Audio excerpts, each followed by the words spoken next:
gran saludo para todos, y que tengan un buen día o noche. Les habla el Dr. Arelis Rodríguez. A continuación. Clínica 3. Clase Video Orientadora. 1. Tengan en cuenta que en la parte inferior de este vídeo, al darle más información se desplegará un panel donde podrán acceder a todo el material complementario, clases, consolidaciones y más.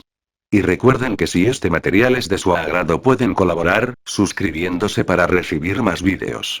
No olviden darle clic al botón de me gusta y compartirlo en sus redes sociales para que otros puedan recibir más material como este. Muchas gracias de antemano.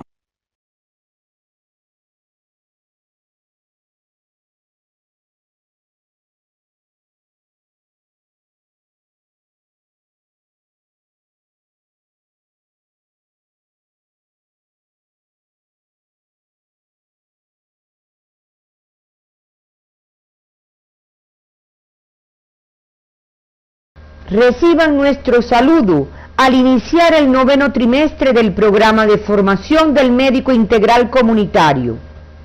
Las asignaturas Clínica 1 y 2, concluidas recientemente, le permitieron la identificación e interpretación de síntomas, signos y su asociación en síndromes de los diferentes sistemas o aparatos, así como la aplicación correcta del método clínico y epidemiológico ante los problemas de salud individual y de la familia.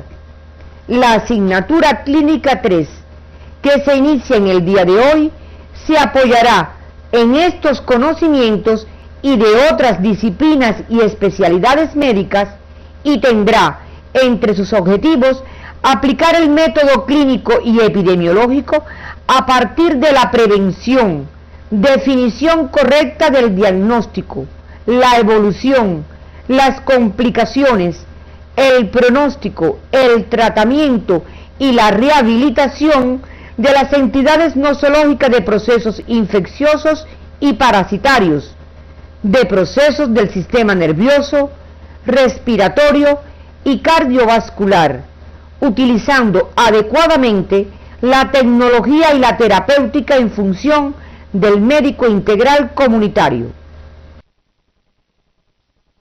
La planificación de la asignatura es de 11 semanas lectivas, correspondiendo la semana 11 a la evaluación final. Se establecerán rotaciones por diferentes escenarios asistenciales y el consultorio ocupará un total de 6 semanas. La rotación por el Centro Diagnóstico Integral será de 4 semanas, ocupando una tarde de cada semana en la consulta de los servicios de rehabilitación integral. El sistema de evaluación es fundamentalmente práctico a través de la práctica docente sistemática y una evaluación final práctica teórica.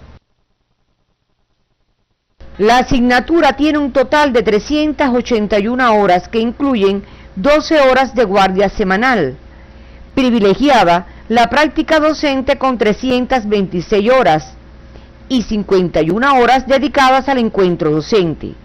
Se mantendrán todas las formas organizativas de la enseñanza como se desarrollaron durante las asignaturas Clínica 1 y 2, excepto la clase práctica.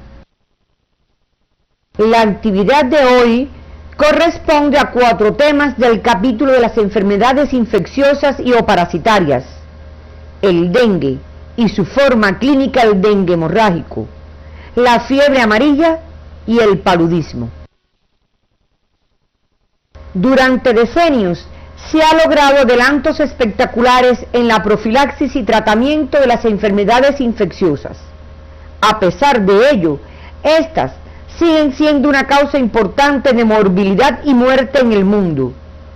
Por su capacidad de afectar a muchos sistemas del organismo, es frecuente que pongan a prueba la pericia diagnóstica del médico general. Según datos de la Organización Mundial de la Salud, las enfermedades infecciosas ocasionan en conjunto más de 13 millones de muertes al año, que representan el 25% del total, para situarse en la segunda causa de muerte. En los países en desarrollo representan el 43% de las muertes, la mitad de ellas en niños menores de 5 años. Enfermedades que hace tiempo se creyeron erradicadas del mundo desarrollado, como la tuberculosis, el cólera y la fiebre reumática, han reaparecido con nueva ferocidad. Agentes infecciosos emergentes y reemergentes han entrado en contacto con el ser humano a causa de las modificaciones del medio ambiente y de los movimientos poblacionales. A esto se suma la problemática cada vez más frecuente de resistencia microbiana a los antibióticos y la implicación de algunos agentes en enfermedades crónicas como el Helicobacter pylori, en la etiología de la úlcera péptica y el virus del papiloma humano en el cáncer del cuello uterino. Todo esto hace que las enfermedades infecciosas seguirán siendo un capítulo destacado en el siglo XXI. A nivel mundial, todos los continentes están afectados por enfermedades infecciosas. En el nuestro, en particular el dengue, constituye una amenaza y son notificados varios países como zonas endémicas. Epidemias en Venezuela, Guatemala, Cuba, entre otros, son reportadas, la más reciente en Brasil en este propio año.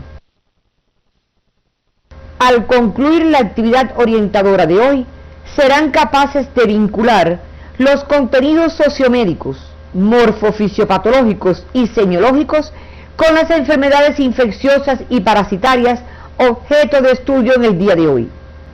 Valorar la importancia de la prevención de estas entidades, describir el cuadro clínico, evolución, pronóstico, complicaciones de las enfermedades infecciosas, así como el diagnóstico diferencial entre ellas, interpretar los exámenes que confirmarán el diagnóstico, seleccionar la conducta terapéutica correcta en cada paciente portador de enfermedades infecciosas o parasitarias, privilegiando las medidas higiénico-sanitarias para evitar o detener la evolución de estas enfermedades. El dengue es una enfermedad febril aguda y de comienzo brusco, originada por un virus de la familia Flaviviridae, procedente de regiones tropicales y subtropicales, que origina epidemias, las que se expresan clínicamente de dos formas: la fiebre del dengue, o también llamado dengue clásico, y el dengue hemorrágico, que a veces se acompaña de síndrome de shock por dengue. Se conocen 4 serotipos: el dengue 1, el dengue 2, el dengue 3 y el dengue 4. El agente transmisor o vector es el mosquito Aedes aegypti, el que tiene las características de ser doméstico y se encuentra en el hábitat humano. Este mosquito se reproduce en recipientes que contengan agua, barriles, neumáticos, latas y en charcas, y prefiere la sombra y temperaturas entre 6 y 43 grados centígrados. El contagio se produce tras la picada de un mosquito hembra, la que inocula el virus que previamente había extraído de otra persona enferma. El dengue es endémico prácticamente en todo el área tropical y en la mayoría de las áreas subtropicales. En la actualidad es un problema sanitario importante, con una incidencia anual estimada de 10 millones de casos, cuya letalidad asciende al 5%. La mayoría de los casos se reportan en el sudeste asiático, África subsahariana y el Centro y Suramérica. La enfermedad ocurre sobre todo en verano, con un alza desde finales de agosto hasta octubre. Resulta de gran interés conocer las características del agente transmisor. ¿Cómo puede ser este reconocido por la población? ¿Dónde es su hábitat?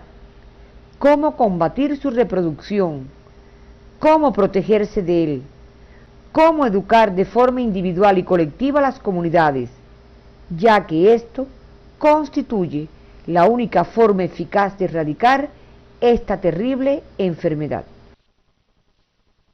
Para explicar el cuadro clínico de la fiebre por dengue, el dengue hemorrágico y el síndrome de shock por dengue, se han postulado varias teorías, de la que más aceptada es la conocida como teoría secuencial, la que podrás revisar en profundidad en tu libro de texto Roca, tomo 3. Cuando un individuo se infecta por un serotipo, desarrolla inmunidad homóloga durante toda la vida y heteróloga solo unos meses. Si es infectado luego por otro serotipo, desarrolla anticuerpos neutralizantes con los que forma complejos inmunes que darán origen a fenómenos de inmunoamplificación que se expresarán clínicamente en el síndrome de fuga capilar, shock, trastorno de la coagulación y hemorragias.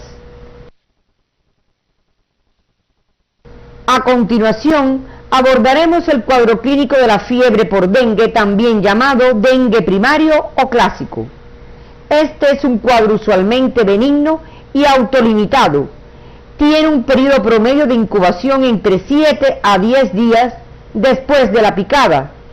El comienzo suele ser súbito, con aumento de la temperatura, escalofríos, cefalea supraorbitaria y retroocular, que se exacerba con los movimientos de los ojos, mialgias intensas en las regiones cervical y lumbar, y artralgias de articulaciones mayores como rodilla y caderas, de donde adopta el nombre de fiebre quebrantahuesos.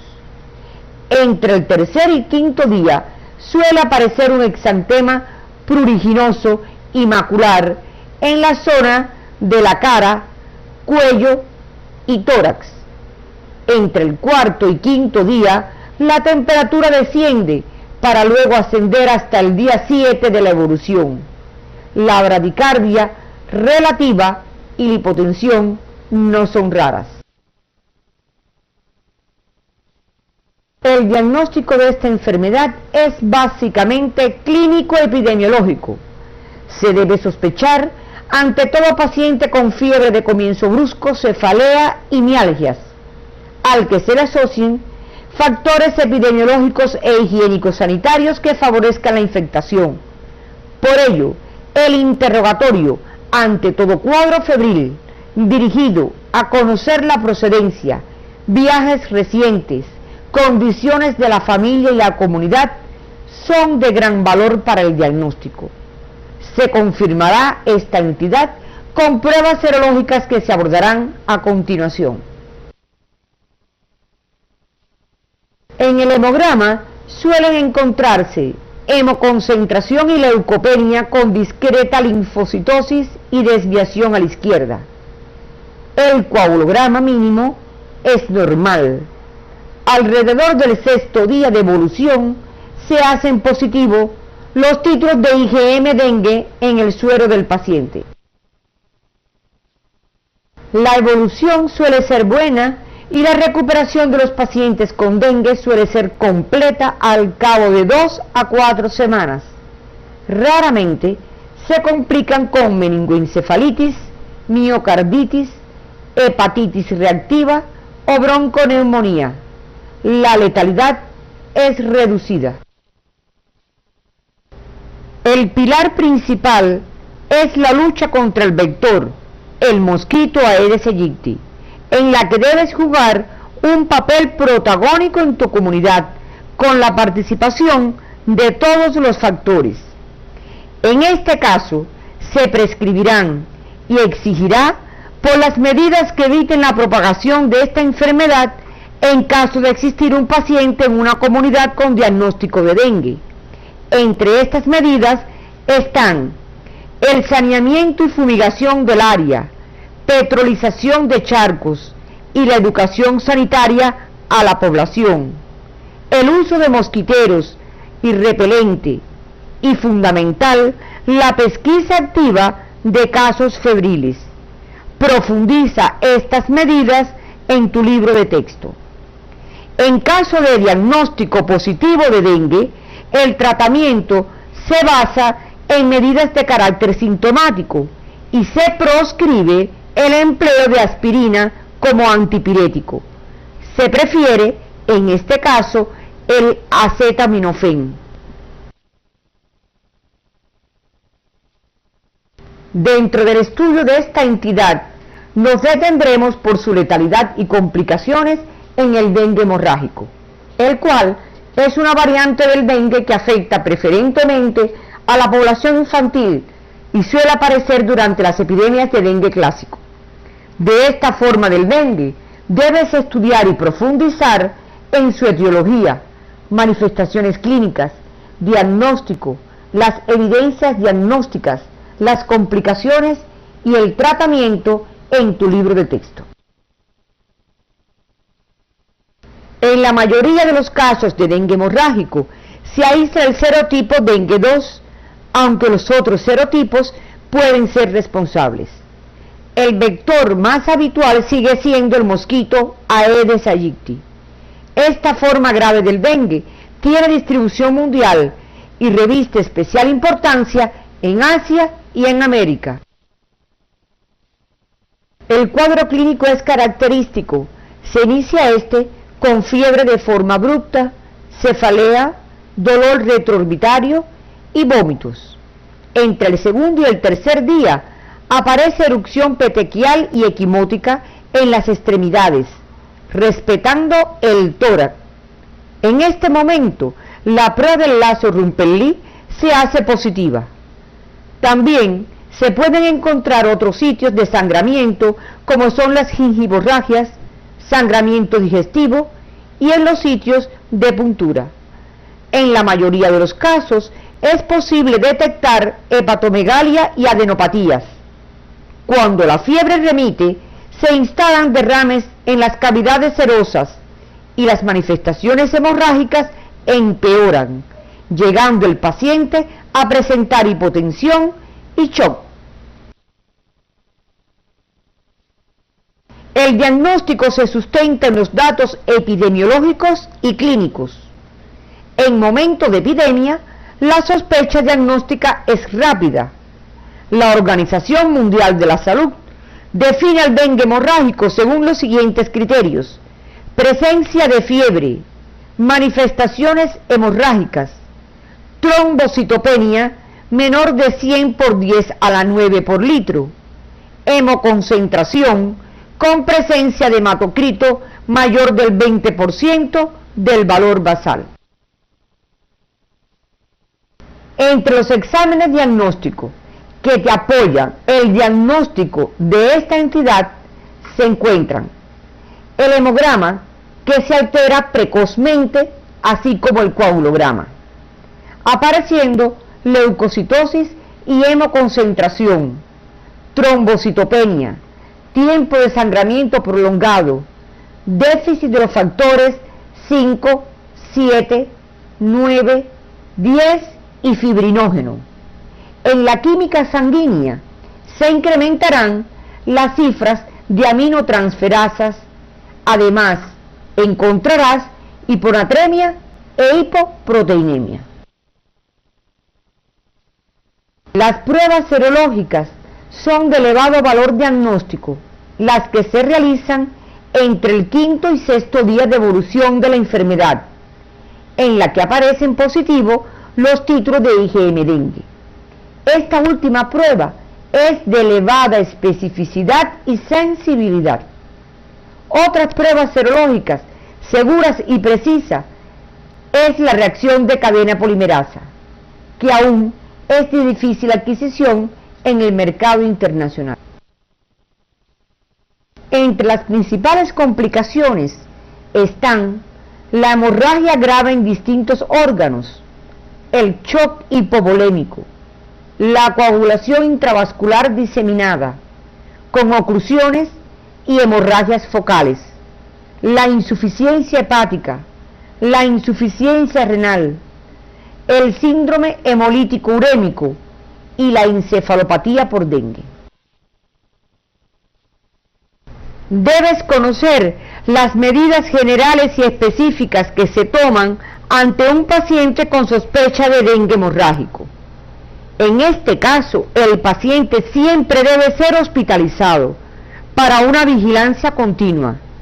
Si se encuentran signos de hemoconcentración, deshidratación y shock, se deben restituir las pérdidas con soluciones parenterales.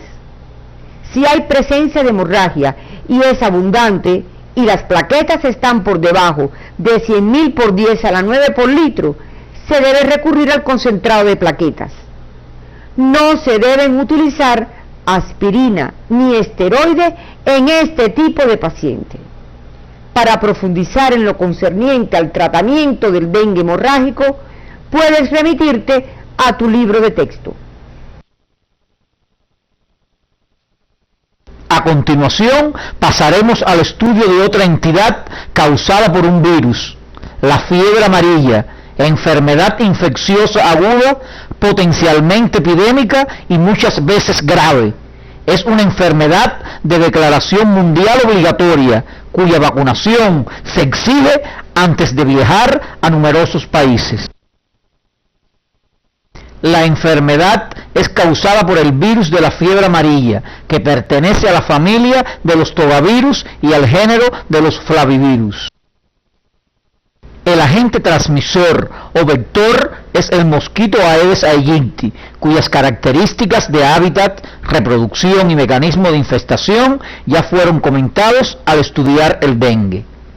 Fue un sabio cubano y benefactor de la humanidad, el doctor Carlos Juan Finlay Ibarré, quien dio a conocer a la comunidad científica mundial su descubrimiento sobre el agente transmisor de esta enfermedad, que constituía un azote para los pueblos de Centroamérica y el Caribe. Después de muchas vacilaciones, se implantó la doctrina Finlay, con lo cual se logró erradicar la enfermedad en todas las áreas urbanas del mundo.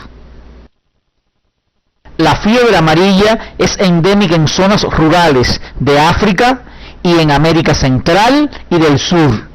Existen brotes ocasionales en zonas urbanas. En el mundo se declaran unos 200.000 casos anuales, con una mortalidad estimada del 20% entre los casos graves. El cuadro clínico de la enfermedad puede expresarse en dos formas clínicas, la leve y la grave o clásica. La forma leve es poco característica y solo se sospecha en zonas endémicas y especialmente durante las epidemias. Comienza bruscamente con fiebre, escalofríos, mialgias y cefalea. Suele durar 2 o 3 días y curar sin complicaciones. En la forma grave se presenta un primer periodo de infección que dura aproximadamente 3 días y se caracteriza por fiebre, cefalea intensa, dolor lumbar y en todo el cuerpo y postración. Los pacientes aquejan fotofobia. Se puede detectar enrojecimiento en los bordes de la lengua y gran saburra central. La fiebre es elevada y puede llegar hasta 40 grados, mientras la frecuencia cardíaca es relativamente baja, lo que se conoce con el nombre de signo de Fagep. Posteriormente aparece el segundo periodo, en el que la fiebre y otros síntomas desaparecen después de algunos días, aproximadamente de 3 a 4. La mayoría de los individuos se recupera en esta etapa, pero otros pueden progresar a la tercera etapa, que es la más peligrosa, etapa de intoxicación, como se conoce, dentro de las siguientes 24 horas. En los casos graves, el cuadro pasa al tercer periodo, donde aparecen los síntomas y signos típicos. Aparece ictericia en el 100% de los casos. Se producen hematemesis de sangre negra y coagulada, lo que durante muchos años le dio el nombre a la enfermedad del vómito negro. Las complicaciones más frecuentes que se pueden encontrar en el curso de esta enfermedad se señalan: las miocarditis, la insuficiencia hepática, la insuficiencia renal y la muerte en las formas graves. El diagnóstico de esta enfermedad se establece sobre la base de los datos clínico-epidemiológicos. Se debe sospechar ante todo paciente con fiebre de comienzo brusco, cefalea y mialgias, al que se le asocian factores epidemiológicos e higiénicos sanitarios que favorezcan la infestación. Se confirma con pruebas serológicas que se abordan a continuación. En el hemograma suele encontrarse leucopenia a expensa de los neutrófilos, aunque en los casos terminales se puede encontrar leucocitosis.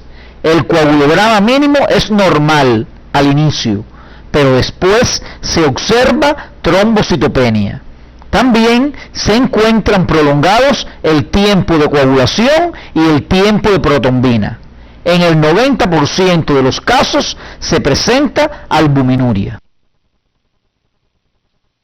La confirmación requiere la demostración mediante ELISA de un ascenso al cuádruple de los anticuerpos específicos inmunoglobulina M en un paciente sin historia reciente de vacunación contra la fiebre amarilla. La recuperación de los pacientes con fiebre amarilla es lenta pero completa. En los casos graves, en epidemias, puede fallecer hasta el 20 al 50% de los pacientes. El tratamiento específico de la enfermedad se basa solo en medidas de carácter sintomático, pero debes recordar que al igual que en el caso del dengue, la principal acción a realizar es la lucha contra el vector, el mosquito Aedes aegypti, en la que debes jugar un papel protagónico en tu comunidad. Entre otras medidas profilácticas, se administra para viajeros a zonas endémicas la vacuna contra la fiebre amarilla. En los casos graves está indicado el tratamiento sintomático y de soporte, particularmente la rehidratación y el control de posible hipotensión. Se contraindica el empleo de la aspirina como antipirético. Se prefiere el acetaminofén. A continuación pasaremos a estudiar otra enfermedad transmitida por mosquitos, pero en este caso no es causada por un virus, sino por un protozoario. Nos referimos al paludismo o malaria, enfermedad endémica en varios países de América Latina y de la cual el Sistema de Vigilancia Epidemiológica de Cuba demostró su eficacia al erradicarla definitivamente desde hace más de 30 años. A su elevada prevalencia se añade la cada vez más frecuente resistencia farmacológica del parásito y de los vectores a los insecticidas. El paludismo es una enfermedad infecciosa muy frecuente en las regiones tropicales del planeta y considerada como la afección parasitaria más importante en los humanos por su elevada incidencia y mortalidad. Sigue siendo hoy, como lo ha sido durante siglos, una pesada carga para las poblaciones de los trópicos y un peligro para las personas que viajan a estas zonas. El paludismo existe en la mayor parte de las regiones tropicales del mundo. Anualmente afecta a más de 1.000 millones de personas y causa entre 1 y 3 millones de muertes. Su epidemiología es compleja e incluso puede presentar variaciones en zonas geográficas relativamente pequeñas. Las epidemias aparecen cuando se producen modificaciones en las condiciones ambientales, económicas o sociales, como ocurre durante las intensas lluvias que siguen a los períodos de sequía o durante las migraciones. En tu libro de texto podrás revisar con mayor profundidad y extensión este tópico. Esta enfermedad es causada por las 4 especies de plasmodios que afectan a los humanos. Nos referimos al Plasmodium falciparum, Plasmodium vivax, Plasmodium ovale y Plasmodium malariae. Todas estas especies desarrollan un ciclo evolutivo complejo que incluye una fase asexuada en el hombre que puede ser intra y extraeritrocitaria y una fase sexuada que tiene lugar en el mosquito. Estos aspectos debes recordarlo de la asignatura Morfofisiopatología Humana 1, pero además te invitamos a que los profundices en tu libro de texto. El vector del Plasmodium es un mosquito del género Anopheles, específicamente el Anopheles hembra. La infección en el humano se inicia cuando un mosquito Anopheles hembra pica para alimentarse de sangre. Inocula esporozoitos de los plasmodios que permanecen en su glándula salival. Estas formas microscópicas móviles del parásito son transportadas rápidamente a través de la sangre hasta el hígado, donde inician un proceso de reproducción asexuada a partir del cual se desencadena la patogenia de la enfermedad. Observa el gráfico que te mostramos en la pantalla. Debes además revisar en tu libro de texto para profundizar en estos aspectos y recordar los conocimientos que se te ofrecieron durante la asignatura Morfofisiopatología Humana 1.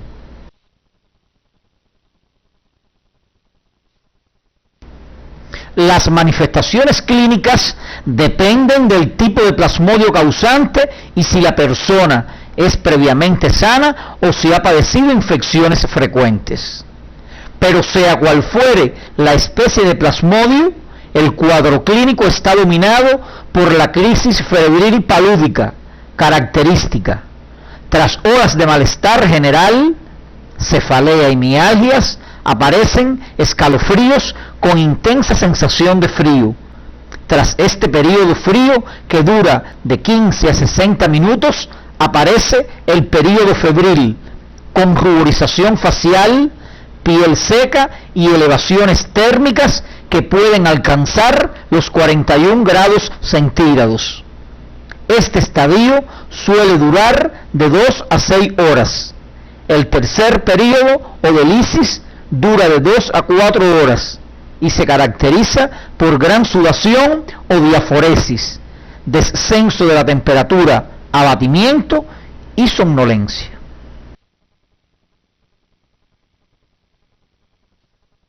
En caso de infestación por Plasmodium vivax y Plasmodium ovale, la periodicidad es terciana.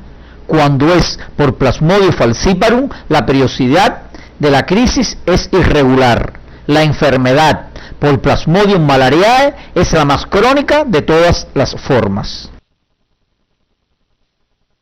Como expresamos anteriormente, en caso de enfermedad por Plasmodium falciparum, las crisis palúdicas son de periodicidad irregular, casi diarias, y los picos febriles son más elevados. Una vez establecido el ciclo febril, el vaso se palpa doloroso y en ocasiones se detecta hepatomegalia.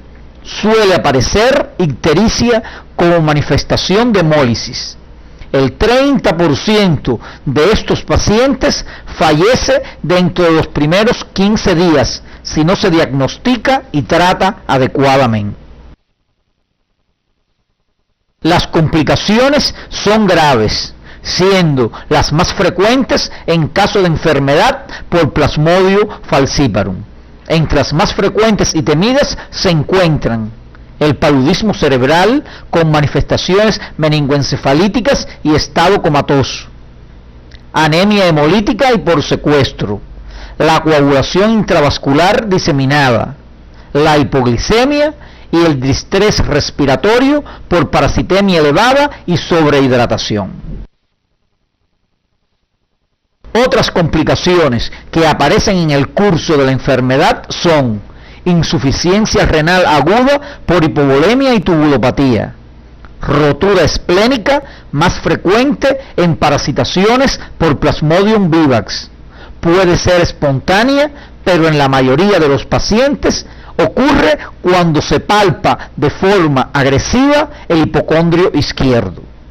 La fiebre biliosa hemoglobinúrica específica del Plasmodium falciparum en pacientes sensibilizados a la quinina. Y el síndrome de esplenomegalia tropical, que es una reacción inmunológica anormal frente al paludismo crónico, pero que protege al paciente frente a la enfermedad clínica. La base para el diagnóstico de esta entidad es la historia epidemiológica, donde reviste gran importancia la valoración que se le debe hacer a todo caso con fiebre que se encuentre o haya estado en una zona con prevalencia endémica de paludismo. La confirmación se obtiene por los resultados de las evidencias diagnósticas que a continuación explicamos. Los estudios complementarios más útiles y empleados son el hemograma, donde encontrarás anemia normocítica y leucocitosis durante los paroxismos. La gota gruesa es el examen que por su sencillez, especificidad y seguridad constituye la técnica más segura, fácil y es la de elección. Detecta la presencia del protozoario, aunque cuando la parasitemia es baja no se logra detectar. También se utiliza la gota delgada, que permite determinar la especie de Plasmodium causante de la enfermedad. La técnica del naranja de acridina, particularmente útil en la determinación de infecciones mixtas, y la reacción en cadena de polimerasa, muy útiles en casos de parasitemia baja, mixtas y para determinar la especie. El tratamiento del paludismo lo clasificaremos de la siguiente manera: tratamiento profiláctico, que incluye medidas higiénico-sanitarias y de quimioprofilaxis, y el tratamiento de la enfermedad, en el que se debe tener en cuenta si el paciente no está complicado o si está grave. Entre las medidas higiénico-sanitarias más efectivas se encuentran el relleno y desagüe de charcas y empleo de herbicidas, el uso de mosquiteros y telas metálicas en las puertas y ventanas, y el uso de insecticidas y repelentes. A las medidas anteriores se añaden desinfección de aviones, barcos y otros vehículos a su llegada de zonas endémicas, y el tratamiento oportuno y eficaz de casos agudos y crónicos. La quimioprofilaxis se utiliza para la prevención de la enfermedad en personas que residan temporalmente o viajen a zonas endémicas. Los antipalúdicos se seleccionan teniendo en cuenta la resistencia que hayan mostrado las especies de Plasmodio a la cloroquina.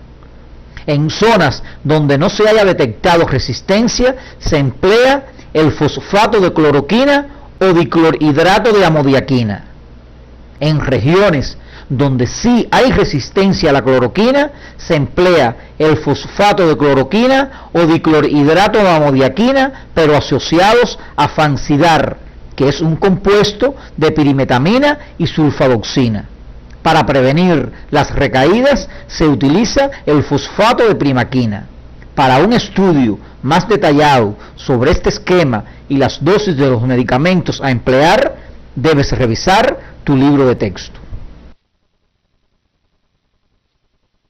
La confirmación de la enfermedad va seguida de ingreso urgente para comenzar el siguiente esquema de tratamiento. La administración de 4 tabletas de cloroquina que se presentan en tabletas de 250 miligramos de inicio y luego 2 tabletas a las 6 horas. Se continúa con 2 tabletas el segundo y el tercer día. La primaquina se administra a partir del cuarto día de tratamiento una tableta diaria de 26,3 miligramos durante 14 días. En aquellos pacientes con paludismo por Plasmodium falciparum resistente a la cloroquina y en estado grave, donde no se tolere la vía oral, se emplea el sulfato de quinina o gluconato de quinidina por vía endovenosa. Para profundizar en el empleo de estos medicamentos antipalúdicos, en el tiempo de utilización y en sus efectos adversos, debes revisar tu libro de texto. Una vez concluida la actividad orientadora de hoy, arribamos a las siguientes conclusiones. Las 3 enfermedades estudiadas tienen en común la presencia de fiebre de forma relevante dentro de las manifestaciones clínicas. Están vinculadas a condiciones higiénico-epidemiológicas que favorecen la aparición de ellas y tener como agente transmisor los mosquitos. Del conocimiento de estas enfermedades se deriva que el único tratamiento eficaz para erradicarlas es la lucha contra el vector transmisor de las mismas, en lo que la labor del médico y los factores de la comunidad constituyen la labor fundamental. Otras acciones de igual importancia incluyen la educación sanitaria a la población, las campañas de saneamiento ambiental y la pesquisa activa de casos febriles, frente al diagnóstico positivo de algunas de estas enfermedades en la comunidad.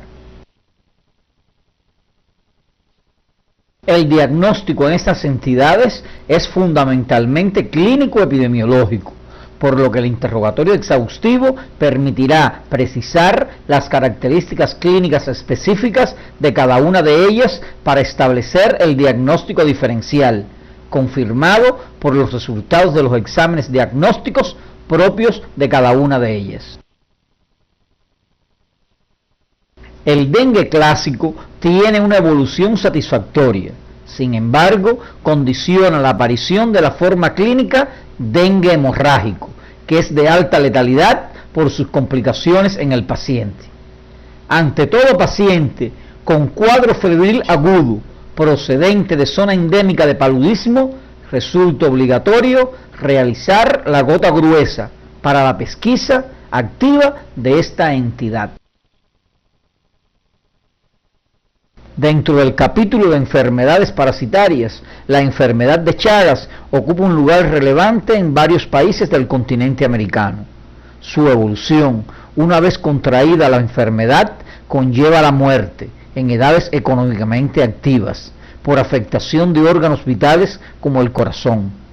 Siendo esto un problema de salud para esta área, está incluida dentro de los temas a tratar en la próxima actividad.